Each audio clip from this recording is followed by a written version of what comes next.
Okay. Hi, I'm Mark Sumner. I'm father of Paul and Carol who play in the church band, and I'm going to give you my testimony. It begins in 1939 at the outbreak of World War II. My father, John, one of four sons to Mark and Alice Sumner, volunteered to join the Royal Air Force as ground staff and was forthwith posted to Ceylon, now Sri Lanka, where he served until the end of the war in 1945.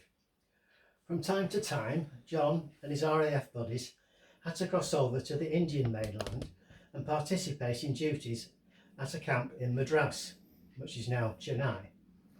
On Sundays, the lads had to go to church. They attended St Thomas's Anglican Church, where he met my mother, Hyacinth Float, who was one of many girls in an Anglo-Indian family who lived in a large house with servants. It was not long before the young couple began dating and wanted to marry. Marriage between RAF personnel and Indian nationals was discouraged, if not totally forbidden.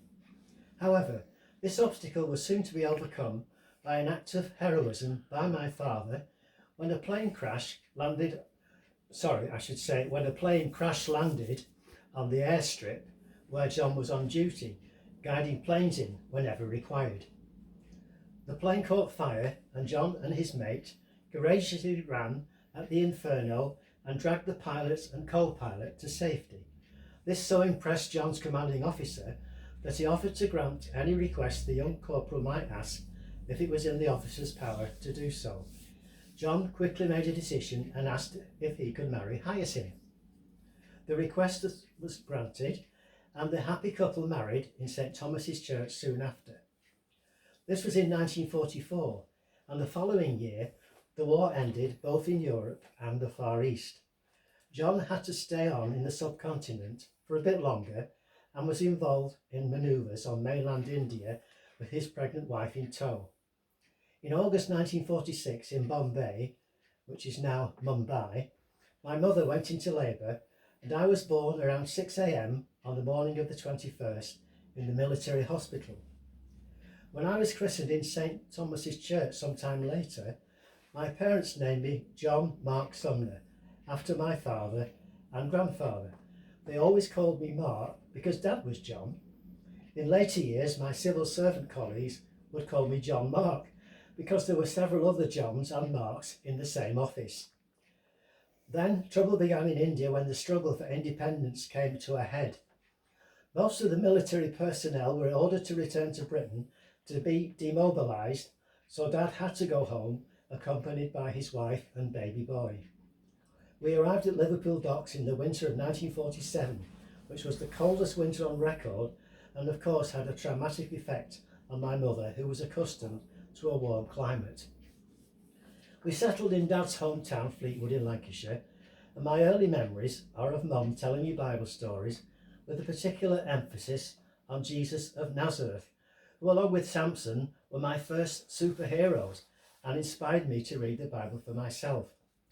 However, I found it hard work trying to troll through the small print of my Bible, which was a Christmas present from one of my aunties. I was looking for the stories of Samson or the Good Samaritan and couldn't find them. So my mother bought me Picture Stories from the Bible, Volume 2, the New Testament. And this is it here. I've had it for nearly 60 years.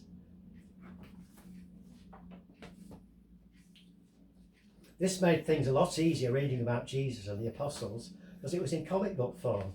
They were actually made by the people who made the Classics Illustrated comics. Some of you may remember them. I remember being heartbroken when Jesus died, exclaiming, "Father, forgive them, for they know not what they do." But I was thrilled when he came back from the dead. At the end of the book, there was an advert for the Old Testament in comic book form, but I had to wait 60 years to get a copy, which I bought from eBay. Here it is, the Old Testament, same format.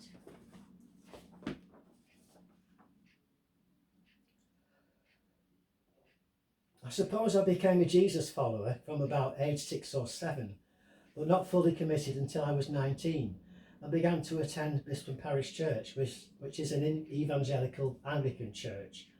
Between the ages of 10 and 14, I regularly attended the old St Nicholas's Church on Highbury Avenue, along with some influence from the Kingdom Hall. This explains a relapse into Jehovah's Witnesses in my late 40s and early 50s, when I became disillusioned with the path Emmanuel Church was taking at the time, a genuine crisis of faith. I attended Bispham Parish Church for some time and met Ian Makinson, and it was not long before both of us were encouraged to attend Emmanuel Church, then known as the Full Gospel Church, by Maurice Dowsing, who I met at work and discovered that we were both Christians. It was not long before Ian and myself were baptised in water and the Spirit and were motivated to evangelise and participate in all the church meetings and events.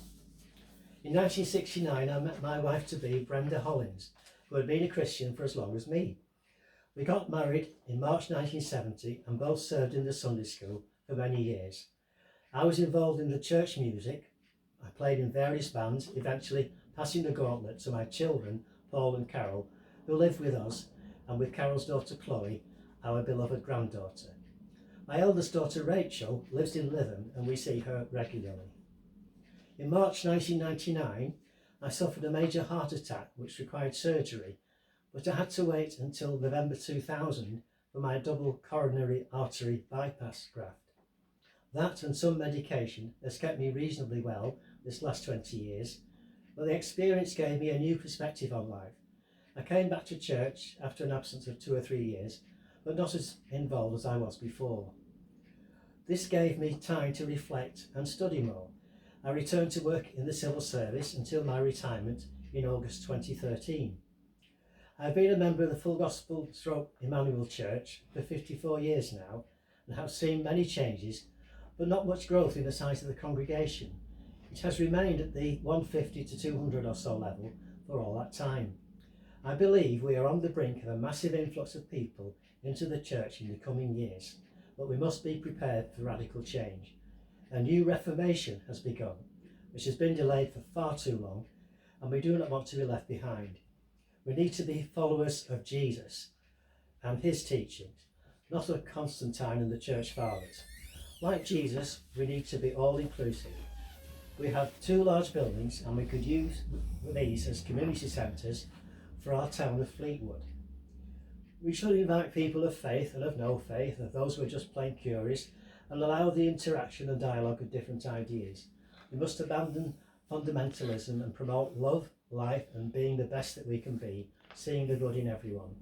Remember what Jesus said in Matthew 25, verses 31 to 46, regarding the criteria for the taking of your inheritance, the kingdom prepared for you since the creation of the world. It was not, did you believe correctly, or did you follow the teachings of the church, but whatever you did for one of these brothers of mine, you did for me. This brings to mind the title of a book by Richard Wurmbrand. If that were Jesus Christ, would you give him your blanket? So Jesus is saying we need to see him in the hungry, the thirsty, the strangers, the marginalised and the homeless, those who need clothes, the sick and the prisoners. We are doing these things to some extent, but we must be careful not to be too concerned with right doctrine and Bible literacy. I believe it is time for us to look at things differently. Christianity must change or fade away. The choice is ours. Thank you for listening and watching. Bye.